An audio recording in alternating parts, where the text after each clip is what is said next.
नमस्कार, जय श्री कृष्ण। आसोलव ज्ञान यूट्यूब चैनल में आप सभी का स्वागत है। आज हम फ्रेंड्स पुत्रदा एकादशी व्रत की कथा सुनेंगे। पुत्रदा एकादशी पौष मास के शुक्ल पक्ष में आती है और इस व्रत को करने से निसंतान को संतान की प्राप्ति होती है और उनकी रक्षा एवं प्रगति के लिए प्रत्येक नर नारी को यह व्रत करना चाहिए। और पुत्रदा एकादशी के दिन सुदर्शन चक्रधारी भगवान विष्णु की पूजा की जाती है। तो हम कथा सुनते हैं। भगवान श्री कृष्ण द्वारा अब तक सुने गए बाद धर्मराज युधिष्ठिर ने आगे पूछा, हे गोविंद, अब कृपा करके बताइए कि पौष शुक्ला एकादशी का क्या नाम है, इसके व्रत की विधि क्या है और कौन से देवता की पूजा की जाती है। भगवान श्री कृष्ण ने उत्तर दिया, हे राजन, इस एकादशी का नाम पुत्रदा एकादशी है। इसमें श्री नारायण भगवान की पूजा की जाती है। चर और अचर संसार में पुत्रदा एकादशी के व्रत के समान कोई और दूसरा व्रत नहीं है। इसके पुण्य से मनुष्य तपस्वी, विद्वान तथा लक्ष्मीवान होता है। इसकी मैं एक कथा सुनाता हूँ, ध्यानपूर्वक सुने। भद्रावती नगरी में सुकेतुमान नाम का एक राजा राज्य करता था। उसके कोई पुत्र नहीं था। उसकी स्त्री का नाम सेवैया था। वह संतानहीन होने के कारण सदैव चिंतित रहती थी। पुत्रहीन राजा के पितर रो रो कर पिंड लेते थे और सोचा करते थे कि इसके बाद हमको कौन पिंड देगा।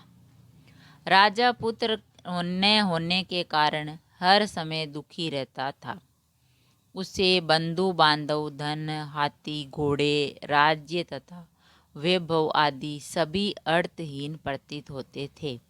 इन सभी सुविधाओं के होते हुए भी वह बहुत ही निराश रहता था। राजा सदैव यही विचार करता रहता कि मेरे मरने के बाद मुझको कौन पिंडदान देगा, मेरा कौन कार्य करेगा। बिना पुत्र के पितरों और देवताओं को का ऋण कैसे चुकाएगा। जिस घर में पुत्र न हो उसमें सदैव अंधेरा रहता है। इसीलिए मुझे पुत्र की उत्पत्ति के लिए प्रयत्न करना चाहिए। जिस मनुष्य ने पुत्र का मुख देखा है वह धन्य है।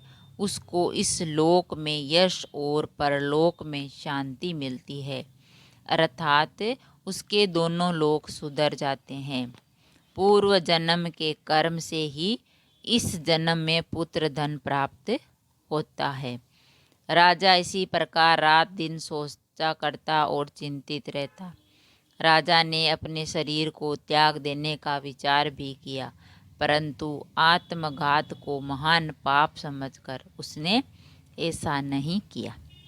एक दिन राजा अपने घोड़े पर चढ़कर वन को चल दिया जा रहा था और पक्षियों व वृक्षों को देखने लगा। उसने देखा कि वन में मृग, व्याघ्र, सुअर, सिंह, बंदर आदि अपने बच्चों के साथ भ्रमण कर रहे हैं। हाथी अपने बच्चों और हाथिनियों के साथ घूम रहा है। वन में कहीं गीदड़ अपने कर्कश स्वर में बोल रहे हैं, वही उल्लू चीख रहे हैं। वन के इन दृश्यों को देखकर राजा को अपने पुत्रहीन होने का दुख और अधिक पीड़ा देने लगा। इसी उदासी और सोच विचार में दोपहर हो गई।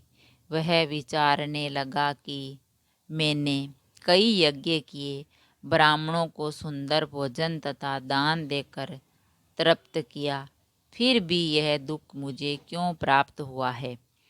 प्यास के मारे अत्यंत दुखी राजा पानी की तलाश में इधर उधर फिरने लगा। थोड़ी दूर पर राजा ने एक सरोवर देखा।